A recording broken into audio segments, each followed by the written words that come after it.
I need to listen to the interview again, but I think the response is something like, "You wouldn't understand," which isn't very helpful. It may be true, but it's still not helpful. And there may be different branches of the reptilians, but the reptilians are a theme. They are a theme. They're coming up over and over again. There are people who've encountered them. There are people who've been contacted by them. There are people who've had experiences like Barbara Lamb had. They're the shape-shifting experiences. In our most recent interview with Jordan Maxwell, bless him, he came out saying, David Icke should not be persecuted for what people perceive as being his crazy ideas. He is absolutely right in what he says. I've had the same reports. They're separate reports. And then he told this incredible story about this girl who had been left alone in the house in an American military base. Who she was. I mean, this is straight out of Hitchcock or something worse. He was looking in the mirror, and behind him there's this reptilian being who steps out of the cupboard and starts gliding across the carpet towards her. This is a 12-year-old, I think is a young daughter of an American military officer, with guards around the house because this guy knew that there was some kind of a threat but didn't know what the threat was. And this thing came from a cupboard,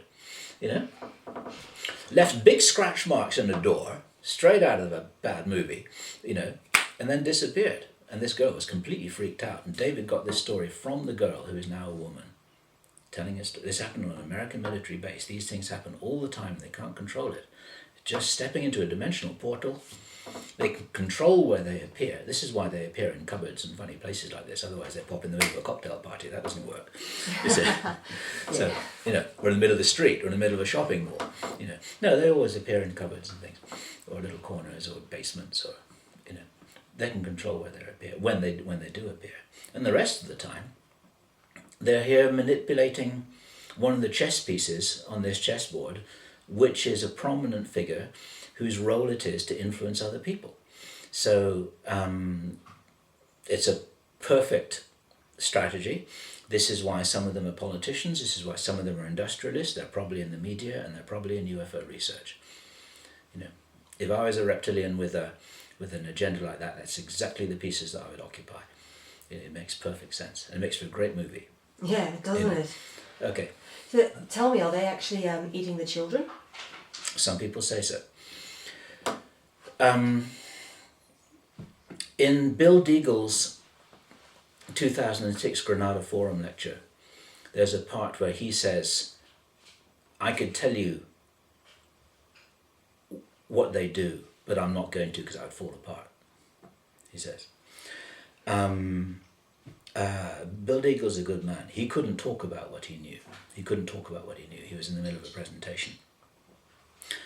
Henry Deacon, Arthur Neumann, told us that in his place of work, in his classified place of work, we know where that is, he attended a briefing all about this subject.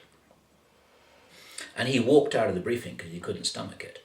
And he told us he was amazed at two things. One of them, he was amazed at how everyone was just sitting there listening to this and taking notes. And he was also amazed that nobody stopped him from walking out. That's all he told us. What did they tell him? He was hinting heavily. He, like many insiders who've got something important to say, he will talk indirectly about it. And the way that he alerted us to this story was, we were sitting in a restaurant with him, talking about all of this stuff. We spent hours and hours and hours and hours and hours with him. Met him on many, many occasions, and we'd often meet him for dinner.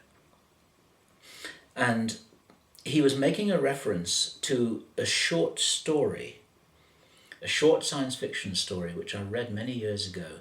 And I can't remember if it was by Philip K. Dick or it was by Heinlein or whoever it was, but the title of the story was To Serve Man. To Serve Man. This is the story. I know that. And it was a little bit of a silly short story. And most science fiction short stories are about 12 pages long, and they're quite fun, and they've got a little punchline, and you've got maybe 20 of them in a book. And this story is called To Serve Man, and the theme was these aliens had appeared. And it had been discovered that in some document that somebody had seen of them, that there's this document that said to serve man, and people were saying, oh, this is great, they'll come here to serve us, they'll come here to help us, to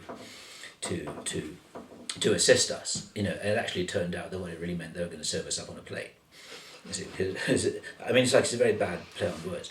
And Henry Arthur was making pointed references to this as he looked at the menu of this meal.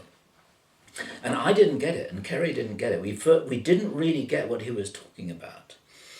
And he kept on, he was becoming more and more pointed, until he virtually had to spell it out for us. And when he realized that we'd understood that there were at least some of these aliens who were eating people, then he said, okay, I don't need to talk about that anymore.